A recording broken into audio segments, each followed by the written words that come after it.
Hello, my name is Tom. Thank you so much for joining me here on my journey through the scriptures. We are on episode number 43, and in our last episode, we looked at how the Old Testament saints worshiped God with all five of their senses.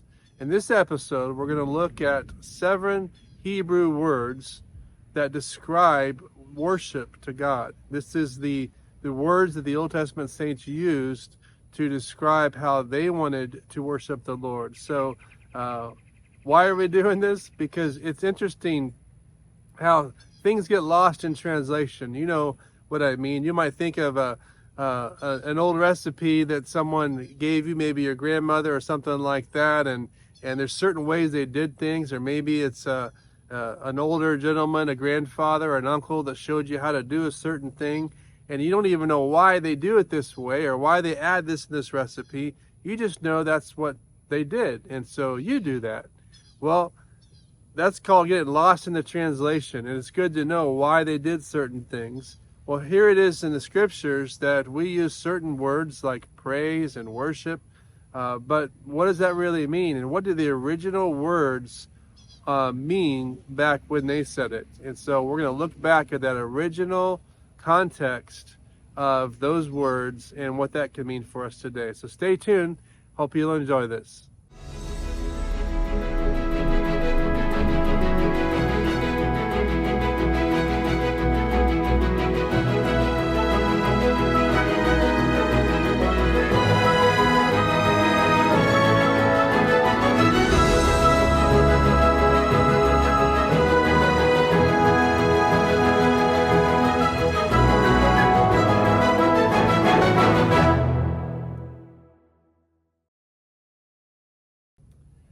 So the first of the 7 Hebrew words we're going to look at is the word barak.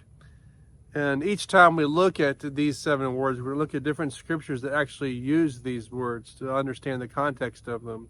So barak means to kneel or bow, to give reverence to God as an act of adoration. This word is used in Psalm 95:6. It says, "O come, let us worship and bow down. Let us kneel before our Maker." Also in Psalm 100 verse 4, "Enter his gates with thanksgiving, into his courts with praise. Be thankful to him and bless his name." In these passages, the word bless and kneel are the word barak. The second one is halal, which is to praise, to make a show or rave about, to glory in or boast upon, to be clamorously foolish about your adoration of God. Boy, that's a mouthful right there. Clamorously foolish. In other words, like God saying it's okay every now and then to look a little crazy for your zeal for the Lord. Where is this word found? Well, in Psalm 44:8, it says, "In God we boast all day long and praise your name forever." In Psalm 63:5, "My soul shall be satisfied as with marrow and fatness, and my mouth shall praise you with joyful lips." The word praise used in these verses is the word halal. The third one is shakah. Kind of a fun word to say, shakah, right? It means to lay prostrate in homage or loyalty to God, to bow down. It's a term of humility, obviously. It's used in Psalm 29:2. "Give unto the Lord the glory due his name. Worship the Lord in the beauty of holiness." Also in Psalm 95:1 through 6. "O come, let us sing to the Lord. Let us shout joyfully to the rock of our salvation. Let us come before his presence with thanksgiving. Let us shout joyfully to him with psalms. For the Lord is great God and a great King above all gods, and in his hand are the deep places of the earth. The heights of the hills are also his. The sea is his, for he made it, and his hands formed the dry land. O come, let us worship and bow down. Let us kneel before the Lord, our Maker." In these passages, the word worship here is the word shakah. Now, just to understand a little bit is, we've translated these words, right? You can see these in these examples I've given you as, like I said, bless and kneel, praise, or worship. But it meant so much more than that to these people that wrote them. And so again, that's why we're going back to look at this. It's more than just here in this sense, worshiping God, it's bowing down. It's this act of loyalty. It's more than just praise. It's clamorously foolish for the Lord. See, so as we look a little bit deeper, we go back to the original intent here from the writers. It's like, wow, there's a lot more that we need to look at here when we read these words. So keep that in mind. Number 4 is tehillah. Now, not tequila, all right? This is tehillah. It is to sing a new song, a hymn of spontaneous praise, glorifying God. This is used in Psalm 34, 1 through 3. I will bless the Lord at all times. His praise shall continually be in my mouth. My soul shall make its boast in the Lord. The humble shall hear of it and be glad. Oh, magnify the Lord with me. Let us exalt his name together. In Psalm 40, verses 3, it says, he has put a new song in my mouth, praise to our God. Many will see it and fear and will trust in the Lord. In these passages, the word praise used here is the word tehillah. Number 5 is todah, an extension of the hand, adoration, a choir of worshipers, confession, a sacrifice of praise, thanksgiving. That's what that word means. That's the original intent behind this word. That word todah is used in Psalm 50, verse 14. Offer to God thanksgiving and pay your vows to the Most High. Psalm 69:30. I will praise the name of God with song and will magnify him with thanksgiving. In these scriptures, the word thanksgiving is the word todah. Number 6 is yadah. It means to hold out the hand, to revere or worship with extended hands and thanksgiving. There's that word thanksgiving again. And why is that important in worship? Man, it's hard to really worship God and especially to be clamorously foolish for him if we're not thankful, if we're frustrated, if we're mad, if we think that someone owes us something. Man, we got a chip on our shoulder. It's really hard to let go and worship God. But thankful heart is an ingredient that these Old Testament saw that is crucial, essential for worship to God. So that's why we see it here in 2 of these words. So the word yadah is used in Psalm 18:49. Therefore I will give thanks to you, O Lord, among the Gentiles, and sing praises to your name. Psalm 33, verse 2. Praise the Lord with the harp, make melody to him with an instrument of 10 strings. In these passages here, the word praise and thanks are the Hebrew word yadah. And the last one, number 7, zamar, is to touch the strings or parts of a musical instrument, to make music accompanied by a voice, to celebrate in song and music, to give praise, to sing forth praises, and in psalms as well. Zamar is used in Psalm 66, 2 through 4. Sing out the honor of his name, make his praise glorious. Say to God, how awesome are your works. Through the greatness of your power, your enemies shall submit themselves to you. All the earth shall worship you and sing praises to you. They shall sing praises to your name. Also in Psalm 71, 22. Also with the lute I will praise you. That's an instrument, by the way.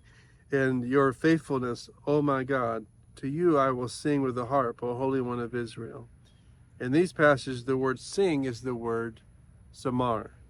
So let's talk about the response. So these Old Testament saints would in their heart want to worship God, and they chose to worship God in these 7 different ways, these different distinctions. They're not all the same, obviously. There's a different description that they have in different ways. Just like they worship God with all 5 of their senses, they also recognize that worship to God has also involved different parts of our heart to really go down deep in some ways, to bow down in other times, to be clamorously foolish in other times, to just be reverent in other times, to be thankful all the time. And so they were all using these words for that. So that was their response. Let me ask you a question. What is your response when it comes to worshiping God? You may say, well, my response is, I don't want to do that. I don't see why I need to do that. There's a disconnect between you and God, perhaps. So I would encourage you in that sense to really research more about Christianity, you can go to our website, saltandlight.light, and you can research a lot about Christianity. Why would we want to worship God? And you'll find a lot of answers to that there in our base camp pages, where it talks about exploring Christianity. But there's so many other reasons as well. It's just like God, when we give our heart to the Lord, He gives us so much. And no, I sure don't understand all the things going on in my life or around the world. There's lots of questions I have. But I do know that God loves me, has a plan for my life, and that He's always watching over me. And that His perspective often is so different than mine, I believe. And so I want to understand His perspective more. And I want to be a man of peace. I want to be a man of wisdom. I don't want to just go and be a man like I'm going with the current all the time, or what's going on around me. That's not a way to live. So I want to be a man of worship and love the Lord God with all my heart, my soul, my mind, and my strength. To do that, it involves worship in the sense of singing to God, revering Him, honoring Him in so many different ways. I want to tell you a quick story about me. I was a Christian for quite a few years. Came to know the Lord when I was little. But I was not one to lift up my hands and worship God. I was a super introvert for a lot of my life growing up, and did not want to draw attention to myself. And I loved God, but that's just something I didn't want to do, is raise my hands. But I remember the Holy Spirit was really prompting me in a gentle way to do that. And I believe that's because God knows when we push through those boundaries in a healthy way that we have put on ourselves and say, no, I can't do that, I don't want to do that. When we're able to push through that there's a blessing and fulfillment that comes on the other side of that. So I was feeling that push as a really young guy. And I remember being in a worship service one time, and worship was going on, and I really felt like the Lord says, just raise your hands and worship.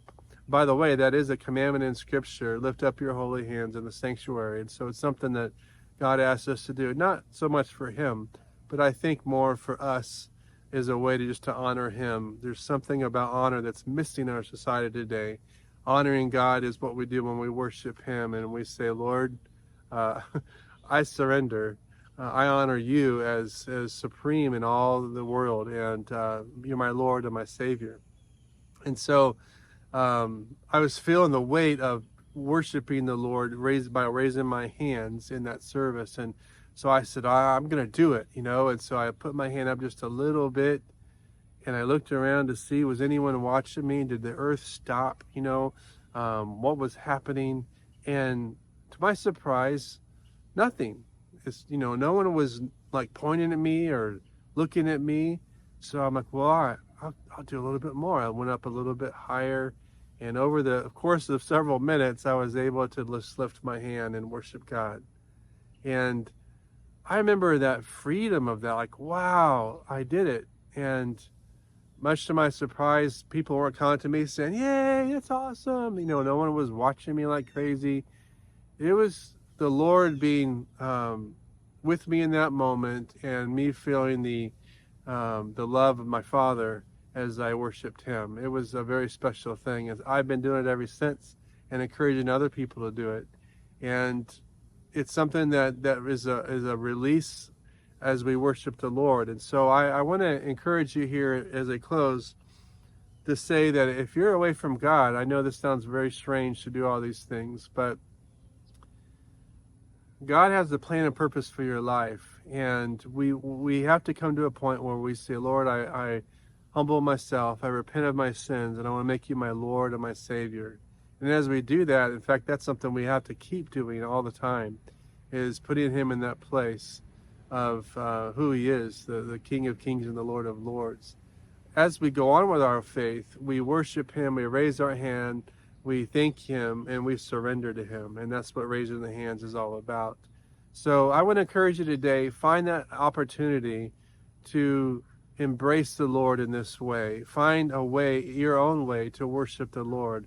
The Old Testament saints found 7 different ways here, and all 5 of their senses to do it. Why can't we also find different ways how we can worship the Lord? in our own way, in sincerity and in truth. So I encourage you to do that. So Father, I thank you today that you would help us to be true worshipers. Your word says that you're coming back and you're looking for people who are worship you in spirit and in truth. God, that's with all that we have, our sincere hearts. So Father, we thank you that you'd help us to do that, Lord. And I thank you, Lord, that you are the King of Kings and Lord of Lords. And as we worship you, it is so fulfilling and it's a blessing to us as well. So thank you for that this day. In Jesus' name, amen. Have a great day. Again, go to our website, saltandlight.live, and you'll see all kinds of resources there to help you and to bless you in your walk with the Lord. Have a wonderful day, and God bless you. Bye-bye.